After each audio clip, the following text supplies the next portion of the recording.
Hello बच्चों, good morning. आज हम पढ़ेंगे सेकेंड लेसन का नाम है संधिः प्रकरणम। संधि की परिभाषा हमने पढ़ ली थी और संधि के भेद भी हमने पढ़ लिए थे। स्वर संधि या अच संधि, उसके भी भेद हमने पढ़ लिए थे। अब आगे हम पढ़ेंगे अयादि संधि। क्या पढ़ेंगे? अयादि संधि। एचो अय वाया वह, ये अयादि संधि का सूत्र है। एच अर्थात ए ओ ओ ए के बाद यदि कोई स्वर आए तो क्रमशः ए का अय और ओ का अव, ए का आय तथा औ का आव हो जाता है। ठीक है, अब इसके उदाहरण पढ़ेंगे हम। ए कोई भी स्वर, ए के साथ में कोई भी स्वर आएगा तो क्या हो जाएगा? अय। क्या हो जाएगा? अय। हरे प्लस ए, हरे क्या हो गया? हरे। शे प्लस अनम, स्वर था तो शयनम हो गया। क्या हो गया? शयनम।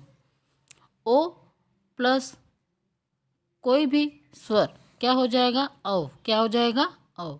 विष्णु प्लस एव, विष्णवे क्या हो गया? विष्णवे। भानो प्लस ए, भानवे क्या हो गया? भानवे। तीसरे में ए प्लस कोई भी स्वर क्या हो जाएगा? वर्ण पीछे आय, क्या हो जाएगा? आय। तो ने प्लस अकह क्या हो गया? नायकः। क्या हो गया? नायकः। गे प्लस अकह गायकः क्या हो गया? गायकः। चौथे में ओ प्लस कोई भी स्वर हो तो क्या हो जाएगा? आव। क्या हो जाएगा? आव। पो प्लस अकह पावकः क्या हो गया? पावकः। धो प्लस अकह धावकः। ये जो संधि आप हिंदी में पढ़ते हो उसी तरह से संस्कृत में भी हैं। छठी संधि है पूर्व रूप संधि। पद का अंतिम वर्ण ए अथवा ओ हो और उसके बाद आने वाला वर्ण अ केवल ह्रस्व अ हो तो अयादि संधि न होकर पूर्व रूप संधि हो जाती है। कौन सी संधि हो जाती है? पूर्व रूप संधि। अब पूर्व पद ए या ओ में बिना परिवर्तन मिल जाता है तथा पहचान के लिए अवग्रह चिन्ह लगा दिया जाता है। जैसे सो प्लस अपी, सोपी क्या हो गया? सोपी। अपन इसको पढ़ेंगे पर वहाँ पे चिन्ह कौन सा आएगा? अवग्रह। कौन सा चिन्ह आएगा? अवग्रह। ए प्लस अ बराबर अवग्रह, ओ प्लस अ बराबर अवग्रह। अब इसकी संधि के प्लस अपी, के अपी। ते प्लस अत्र, ते अत्र। सो प्लस अपी, सो अपी। को प्लस अपी, कोपी। ठीक है, अब आगे सातवीं संधि अपन पढ़ेंगे पररूप संधि। पररूप संधि की परिभाषा। प्रथम पद अकारांत उपसर्ग हो तथा बाद में ए अथवा ओ से शुरू होने वाला क्रियापद हो तो दोनों के स्थान पर क्रम से ए अथवा ओ होता है। जैसे प्र प्लस एषणम, प्रेषणम क्या हो गया? प्रेषणम। प्र प्लस एष्यति, प्रेष्यति। अ प्लस ओषति क्या हो गया? अवोषति। क्या हो गया? अवोषति। अब आठवीं संधि है प्रकृति भाव या प्रग्वाह संधि। प्रग्वाह संज्ञायुक्त वर्णों के पश्चात यदि कोई भी स्वर होता है तब संधि नहीं होती है। धातव्य, जब द्विवचन के अंत में ई, उ, ए आदि स्वर होते हैं तब उनकी प्रग्वाह संज्ञा होती है। जैसे कवि प्लस इमो, कवि इमो क्या हो गया? कवि इमो। लते प्लस एते, लते एते। विष्णु प्लस एतो बराबर विष्णु तो। आगे है सेकेंड संधि। कौन सी है? अभी तक हमने जो पढ़ी स्वर संधि पढ़ी थी। स्वर संधि के 8 भाग हमने पढ़े थे। अब हम पढ़ेंगे व्यंजन संधि। कौन सी पढ़ेंगे? व्यंजन संधि या हल संधि। इसकी परिभाषा। यदा व्यंजनात् परे व्यंजनम स्वरः वा आयति सह व्यंजन संधि कथ्यते। मतलब व्यंजन का किसी व्यंजन के साथ अथवा स्वर के साथ मेल होने पर व्यंजन में जो परिवर्तन आता है उसे व्यंजन संधि कहते हैं। निर्देश। व्यंजन संधि के अनेक भेद हैं। इनमें से कुछ प्रमुख भेदों का निरूपण यहाँ किया जा रहा है। पहला, अनुस्वार संधि। कौन सी? अनुस्वार संधि। मौन मोनुस्वारः। यदि पद के अंत में म हो और उसके बाद व्यंजन वर्ण हो तो म का अनुस्वार हो जाता है। पद के अंत में यदि म हो और आगे स्वर आए तो म स्वर के साथ मिल जाता है, अनुस्वार नहीं होता। उदाहरण पहला, म प्लस व्यंजन बराबर अनुस्वार। सत्यम प्लस वद, सत्यम वद। द्वियम प्लस गत, द्विगत, क्या हो जाएगा? द्विगत। किम प्लस चित, किंचित, क्या हो जाएगा? किंचित। सेकेंड में म प्लस स्वर, म। सम प्लस आचार, ह, समाचार। अयम प्लस अपि, सयम अपि। किम प्लस इति, कीमती, क्या हो गया? कीमती। और इसका सेकेंड, सचुत्व संधि, सतो, सचुता, सचुना, सचुह।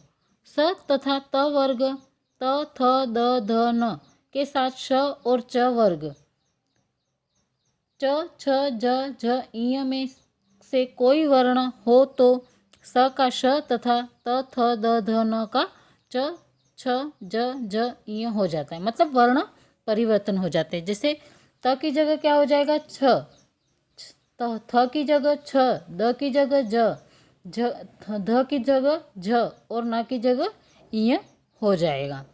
उदाहरण, इसके उदाहरण हम देख लेते हैं। राम स प्लस शेते, रामश्चेते, हो गया ना चेंज। स का क्या हो गया? श।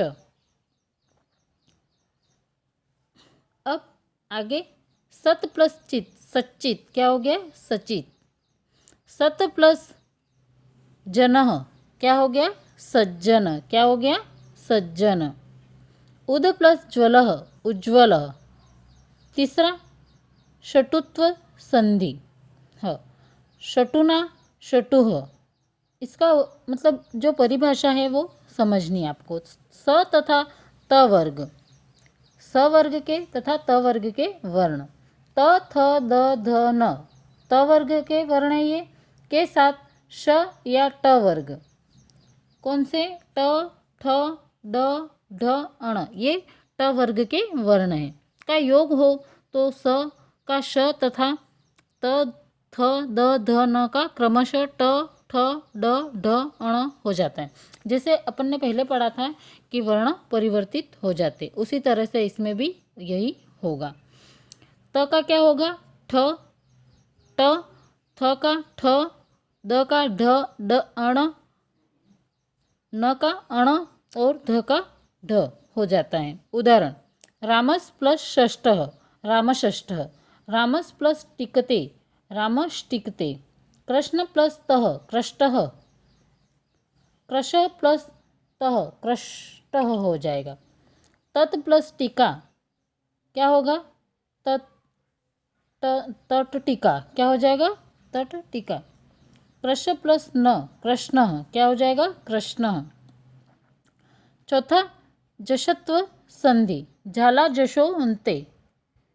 इसका सूत्र है, पद के अंत में यदि झल अर्थात वर्णों के प्रथम, द्वितीय, चतुर्थ वर्ण और श, श, ह में से कोई हो तथा उसके पश्चात य, व, र या स्वर हो तो झलों के स्थान में उसी वर्ग का तीसरा वर्ण हो जाता है। जैसे क, च, ट, त, प के स्थान में क्रमशः क्या हो जाएगा? क वर्ग में कौन सा तीसरा वर्ण है? ग, और च में ज, ट में ड और प में द। ये परिवर्तित हो जाएंगे वर्ण। उदाहरण, दिक प्लस अंबर, दिगंबर, क्या हो गया? दिगंबर। सत प्लस आचार, सदाचार। वाग प्लस ईश, वागीश, क्या हो गया? वागीश। जगत प्लस ईश, जगदीश। अच प्लस अंत, अजंतः। दिक प्लस अंत, दिगंतः। यत प्लस राघव, क्या हो गया? यद्राघव। दिक प्लस जाल, दिग्जाल। वाग प्लस जाल, वाग्जाल। विसर्ग संधि, ह, परिभाषा, यदा विसर्गस्य स्थाने किमपि परिवर्तनं भवति तदा सह विसर्ग संधि कथ्यते। मतलब विसर्ग का स्वर वर्ण अथवा व्यंजन वर्ण के साथ मेल होने पर जब विसर्ग में कोई विकार परिवर्तन होता है तो उसे विसर्ग संधि कहते हैं। सत्य संधि विसर्जनीयस्य सह अर्थात खरी परे विसर्जनीयस्य सह या सयात। यदि विसर्ग के परे पश्चात कौन से वर्ण च, छ, ट, ढ, त, थ, श, स अथवा स वर्णों में से कोई एक वर्ण होता है तो विसर्ग के स्थान पर क्या हो जाएगा? त, थ आने पर, स, च, छ आने पर, श तथा ट, ठ आने पर श हो जाता है। मतलब वर्ण इसमें भी परिवर्तित होते हैं। इसी को सत्व संधि कहते हैं। खर का अर्थ है वर्गों के पहले दूसरे वर्ण निह प्लस फल निष्फल, जैसे विष्णु प्लस त्राता विष्णुस्त्राता, धनु प्लस टंकार धनुष्टंकार। विसर्ग को स होने पर और विसर्ग को श होने पर। यहाँ आप देख सकते हो कि पहले में विसर्ग जो था वो किस में परिवर्तित हो गया? स में, और दूसरे में विसर्ग जो था वो श में परिवर्तित हो गया। तीसरा नि प्लस छल, यहाँ आपके जो विसर्ग है वो श में परिवर्तित हो जाएगा, निश्चल हो गया। क्या हो गया? निश्चल। अब सेकेंड इसका जो है वो है ऋत्व संधि। स जो शोरुह, यदि पद के अंत में स या सुजश हो तो स के स्थान पर क्या हो जाएगा? रू। क्या हो जाएगा? रू। इस रू में उ का लोप होकर केवल र शेष रह जाएगा, हलंत रे र रह जाएगा। सेकेंड, यदि विसर्ग से पूर्व अ या आ को छोड़कर कोई अन्य स्वर हो और बाद में वर्ग का तीसरा, चौथा, पांचवा वर्ण या कोई स्वर वर्ण हो या य, र, ल और ह हो तो विसर्ग का र हो जाता है। मतलब जो आपके वर्ग दिए हुए वर्णों के उसमें से तीसरा, चौथा या पांचवा वर्ण हो, कौन सा? य, ल, र, ह, तो क्या हो जाएगा? र। जैसे कविर वीर प्लस अयम कविरम, क्या हो गया? कविरम। और कविह प्लस गच्छति, क्या हो गया? कवि गच्छति। कविह प्लस जयते, कविर जयते। तीसरा है उत्व संधि। अतो रोपल्यातु दप्लते। पहला इसमें है जब विसर्ग के पहले ह्रस्व अ हो तथा विसर्ग के परे बाद में भी ह्रस्व अ स्वर हो तो विसर्ग के बाद भी आने वाले ह्रस्व अ के स्थान पर अवग्रह का चिन्ह लगा दिया जाता है। जैसे बालकः प्लस अयम, क्या हो गया? बालकोयम। क्या हो गया? बालको अयम। सेकेंड नियम इसमें आएगा, यदि विसर्ग के पूर्व मतलब पहले ह्रस्व अ हो और विसर्ग के आगे किसी भी वर्ग का तीसरा, कौन कौन सा है? ग, ज, ई, ड, द और ब, कौन से वर्ण है ये? तीसरे। और वर्ग के जो चौथे वर्ण है कौन से? घ, झ, ढ, ध और म। और पांचवें वर्ण, वर्ग के पांचवें वर्ण कौन से? अंग, इय, अण, न और म अथवा य, र, ल व ह। इन 20 वर्णों में से कोई भी एक वर्ण हो तो विसर्ग के पूर्व वाले अ अथवा विसर्ग के दोनों के स्थान पर ओ हो जाता है। जैसे बालकः प्लस गच्छति, तो क्या हो जाएगा? बालको गच्छति। क्या हो जाएगा? बालको गच्छति। पाठ्यपुस्तकस्य उदाहरणानि। उदाहरण में है तत्क्षणमेव बराबर तत्क्षणम प्लस एव। दूसरा है प्रत्याधीनः प्रत्यय प्लस आधीनः। तीसरा है वेदादीनाम बराबर वेद प्लस आदीनाम। चौथा है नावसीदित न प्लस अवसीदिति। पांचवा है सर्वोद पूर्तिः बराबर स्व प्लस उदा पूर्तिः। छठा है धर्मो ने स्वामी धनम प्लस आनिष्यामी। सातवां है अनुग्रहितोस्मि अनुग्रहित प्लस अस्मि। 8वां है अपेवम, अपि प्लस एवं। 9वां है ग्रामम प्लस ग्रामम प्रति, ग्रामम प्लस प्रति। 10वां है कार्यर्यन, कार्य प्लस अर्थम। 11वां है करिष्यतेषा, करिष्यति प्लस एषा। 12वां है एमर्थम, किमर्थम, किम प्लस अर्थम। 13वां है मातेव बराबर माता प्लस एवं इव। 14वां है नराधम, नर प्लस अधम मह। 15वां है ईश्वरेच्छा, ईश्वर प्लस इच्छा। 16वां गजेंद्र, गज प्लस इंद्र। 17वां पितेव बराबर पिता प्लस एव। 18वां अतीव बराबर अति प्लस इव। 19 भाषेयम, भाषा प्लस यम।